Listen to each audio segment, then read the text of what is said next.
All right, guys, so here we go with video 3 for chapter 28, and in this one we're going to be talking about imperial decline. So after reaching high points of military power and territorial expansion in the 16th and 17th centuries, all three Islamic empires saw a gradual decline. Now, some were faster than others, but by the late 1800s, the Safavid Empire was completely gone, the Mughal Empire had been displaced by the British as the dominant power in India, and the Ottoman Empire was referred to as the sick man of Europe. These falls from power were a result of numerous reasons, one being a deterioration of imperial rule. So let's just go on the first slide here. All three had strong and effective rulers at different times, but all three also had weak and corrupt rulers as well. The wealth and excess of each empire contributed to dynastic decline. Sultans and shahs became more concerned with living the good life than running a large government bureaucracy. This resulted in a shift from rulers like Suleiman the Magnificent to this guy, Ibrahim the Crazy. His actual title was given by his people.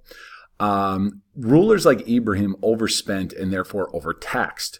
Now, besides lousy rulers, the empires also dealt with religious tensions. As we discussed in the last video, all three empires had sizable religious minorities, and Muslims actually were the minority in the Mughal Empire, right? Hindus were the majority. Conservative Muslim clerics began to take issue with policies they considered too tolerant of other religions or customs they considered to be offensive. Shiite leaders pressured the Safavids to persecute Sunnis and non-Muslims. Ottoman sultans had to deal with conservative movements, and the Mughals had to deal with the fall of Aurangzeb rescinding the tolerance of non-Muslims. When empires decline, political and social problems are usually coupled with economic and military problems. All three experienced economic difficulties. By the late 1700s, the domestic economies of the empires were under stress because foreign trade had significantly declined.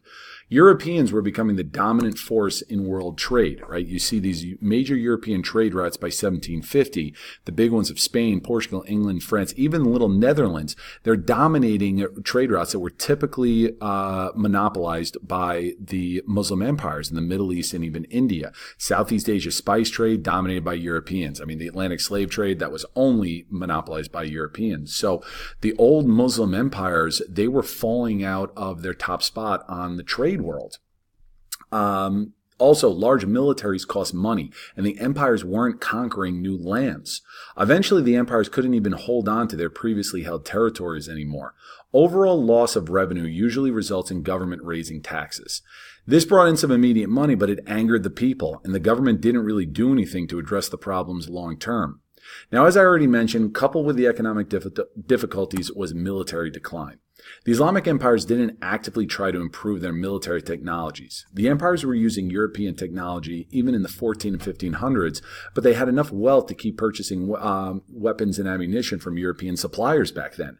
By the 1700s, though, European military tech was advancing at a much faster rate.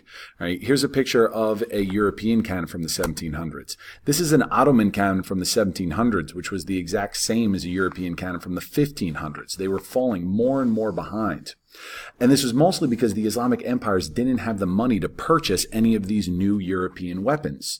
Now, this meant arsenals that were becoming more and more outdated, and while their economies and militaries were in decline, the Islamic empires as a whole were too concerned with cultural conservatism. Right? Conservatism is keeping things the way they are or going back to the way they used to be.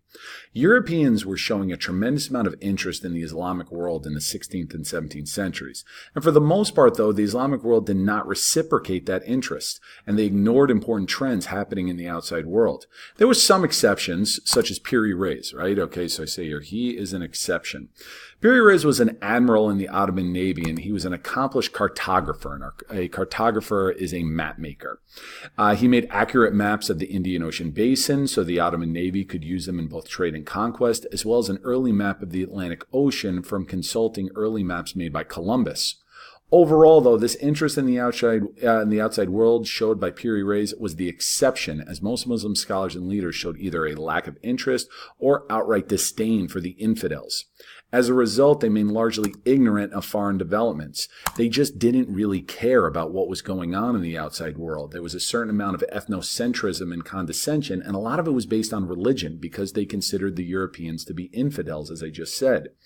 They readily accepted gunpowder technology, but cared little for European religion, ideas, or science. This was very similar to what we saw in Imperial Ming and Qing China, as well as Tokugawa Japan, where they completely cut themselves off from the outside world. Conservatives actively discouraged foreign influence. A perfect example of this, the printing press. Now, the printing press, we remember, was invented in 1455 by a German man, Johann Gutenberg. And it was first introduced into the Ottoman Empire by Jewish refugees from Spain after the Inquisition in the late 15th century. They were allowed to operate presses, but were not allowed to print anything in Turkish or Arabic.